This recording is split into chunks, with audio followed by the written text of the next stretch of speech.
পরিচয় দিদি এই শেষ হচ্ছে। আসসালামু আলাইকুম ওয়া আদাব। অসংখ্য ধন্যবাদ।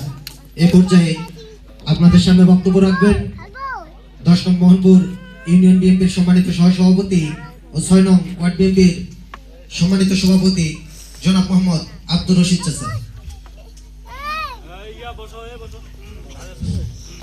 বিসমিল্লাহির রহমানির রহিম।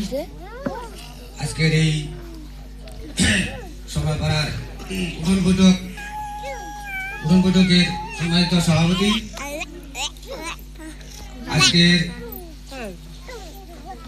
এই আমাদের 10 নম্বর মোহনপুর ইউনিয়নের নেতৃবৃন্দ, সামনে আছেন উপবিষ্ট এই সভাপাড়ার সকলেই, সবার প্রতি আসসালামু আলাইকুম, হিন্দু ভাইদের প্রতি আদাব।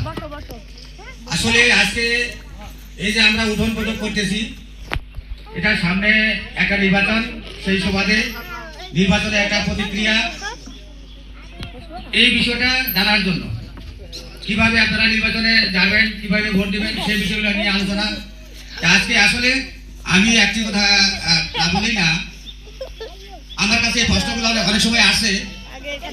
নির্বাচন আসছে, নির্বাচনমুখী আমরা জানি, আমাদের নেতৃবৃন্দ যারা আছে এই মুহূর্তে আমার কাছে কিন্তু এই পাড়া থেকে কেউ না কেউ একটা পয়েন্টে আমার জানাইছে যে শীত বস্ত্র আমরা দিতেছি বিএনপির পক্ষ থেকে।